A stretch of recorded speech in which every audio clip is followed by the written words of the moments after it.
आपके कोई सवाल हो तो उनका स्वागत रहेगा। या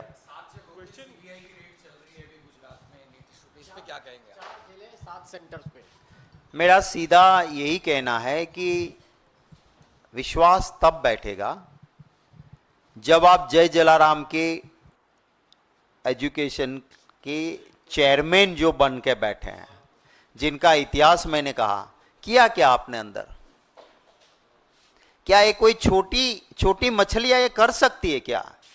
आपने उनको, सीबीआई को वहां जाने से पहले यहां इसको सेंटर किसने दिलवाया? जांच करे, अंदर करे उसको।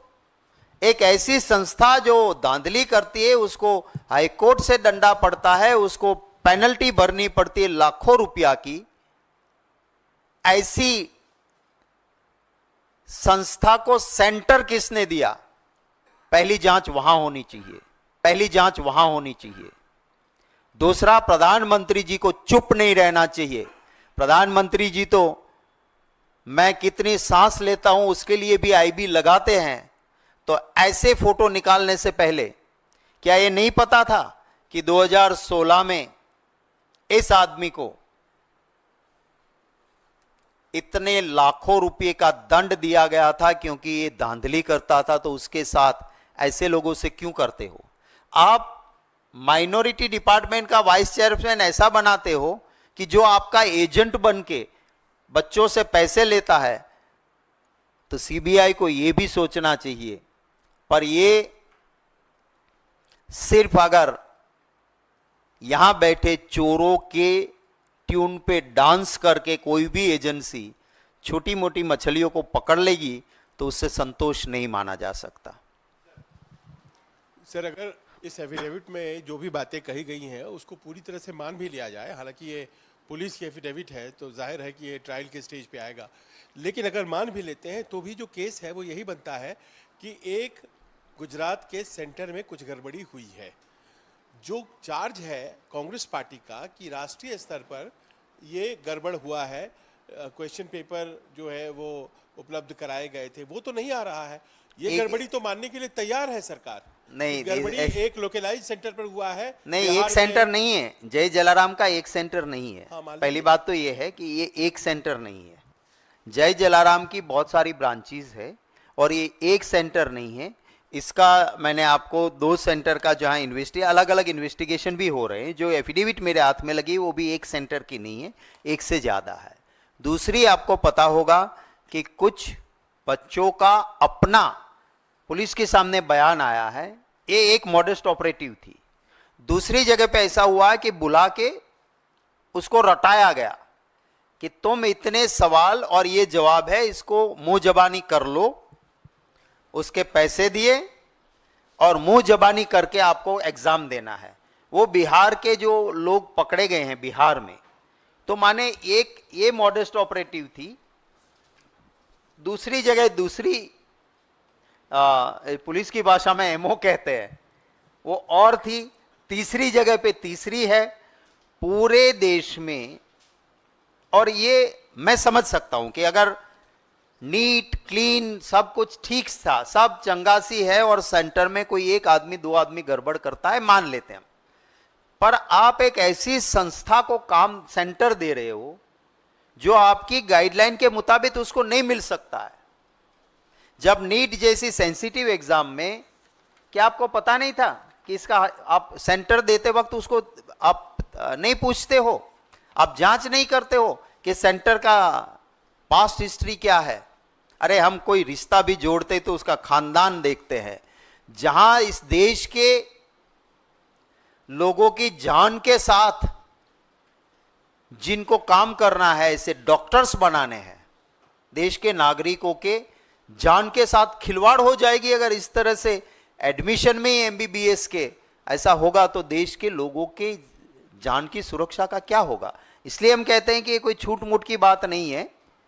ये national level well planned BJP को फंड देने वाले लोगों का देश के साथ एक धोखाधड़ी है। सक्की जी, जिस तरह से अभी आपने जिक्र किया कि तमाम बच्चे ऐसे थे जिन्होंने अपने लिए चॉइस जब मांगा सेंटर का, वो घर से काफ़ी दूर थे। ऐसे ही लातूर के प्रोफेसर दिलीप देशमुख, उन्होंने जो एनटीए को मेल किया था, पत्र लिखा था कि कई ऐसे बच्चे हैं जो 800 से 1000 में दूर जा रहे हैं, कहीं न कहीं परीक्षा केंद्र में कंप्रोमाइज हो सकता है, कृपया एनटीए की जांच करें। उनके पहले से इन्फॉर्मेशन के बावजूद एनटीए ने कोई कार्रवाई अब तक इस पत्र पर नहीं की थी।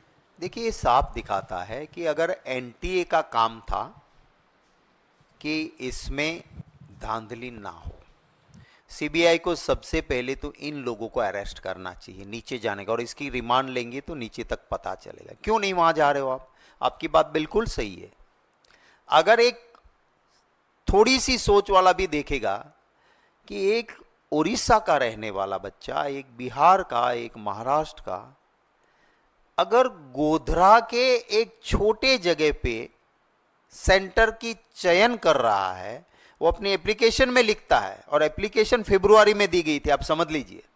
एग्जाम 5 मई को थी, एप्लीकेशंस फरवरी में किए गए थे। उस वक्त ऑप्शन दिया था कि आपका चॉइस ऑफ सेंटर। तो अगर बच्चे वो सेंटर मांगते हैं तो एक काम एनटीए का था कि पहले ही जय जलाराम का सेंटर कैंसिल कर दो, क्योंकि वहां लोग क्यों जा रहे हैं? जहां ना हवाई अड्डा है, हजारों किलोमीटर दूर क्यों कोई जा रहा है? इतना ही नहीं, शिव मोटो देखना तो छोड़ो, उसके सामने लोगों के लेटर्स भी गए, ईमेल्स भी गए, मुझे बताया गया कि भैया इसकी जांच करो। तो इसका मतलब यह है कि पूरी जो दिक्कत है वो सेंटर तो एक छोटी मछली है, यहां सेंट्रल में दिक्कत है, इसीलिए ये हुआ है।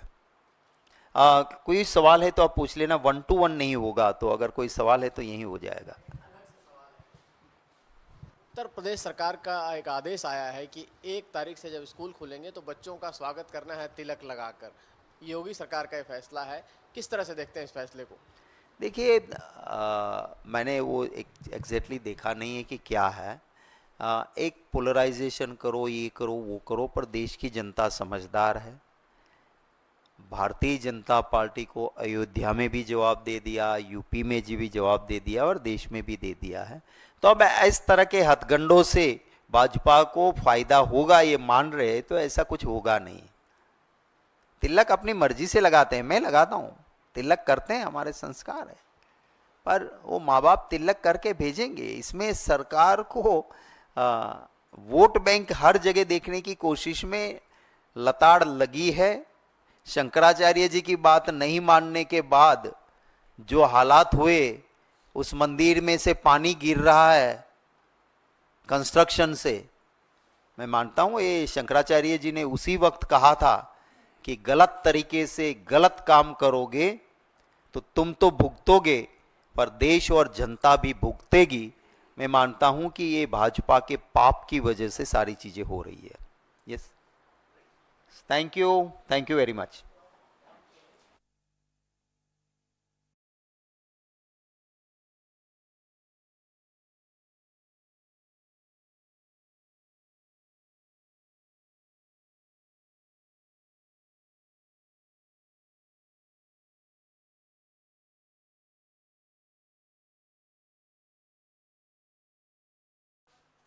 इसमें कोई गलत नहीं है, ये हमारे संविधान में भी लिखा है कि न्याय सबको मिलना चाहिए, और सिर्फ न्याय हो ये नहीं, पूरी तरह से महसूस हो, उस तरह से होना चाहिए। तो वो सही बात है, उसमें कुछ गलत नहीं है।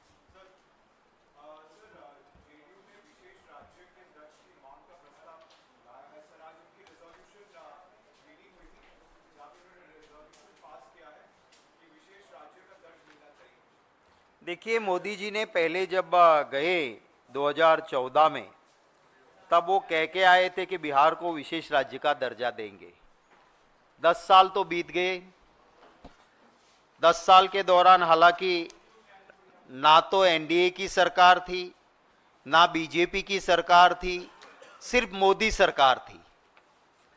अब जो है वो डबल एनडीए हुआ है, नीतीश नायडू डिपेंडेंट अलायंस। तो अब जरूर कुछ ना कुछ होगा। Thank you.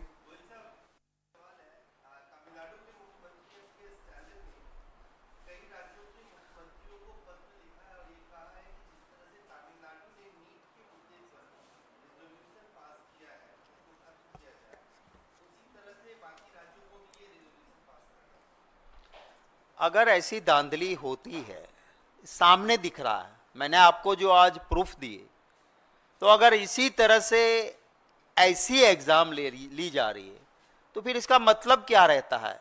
तो मैं स्टैलिन जी ने जो बात की है वो करने के लिए भाजपा की सरकार का भ्रष्टाचार जिम्मेवार है, उनकी एडमिनिस्ट्रेशन की जो कौशल्य होना चाहिए, एफिशिएंसी होनी चाहिए एडमिनिस्ट्रेशन की, वो नहीं है, इसका एक बड़ा नमूना है। तो फिर स्टैलिन जी ने जो कहा है उस वही होगा, सब ये फील करेंगे। आज आप किसी को भी कहोगे, लाखों हमारे देश के बच्चों के साथ इस तरह का व्यवहार जो मोदी सरकार ने किया है, देश के इतिहास में काली स्याही से लिखा जाएगा।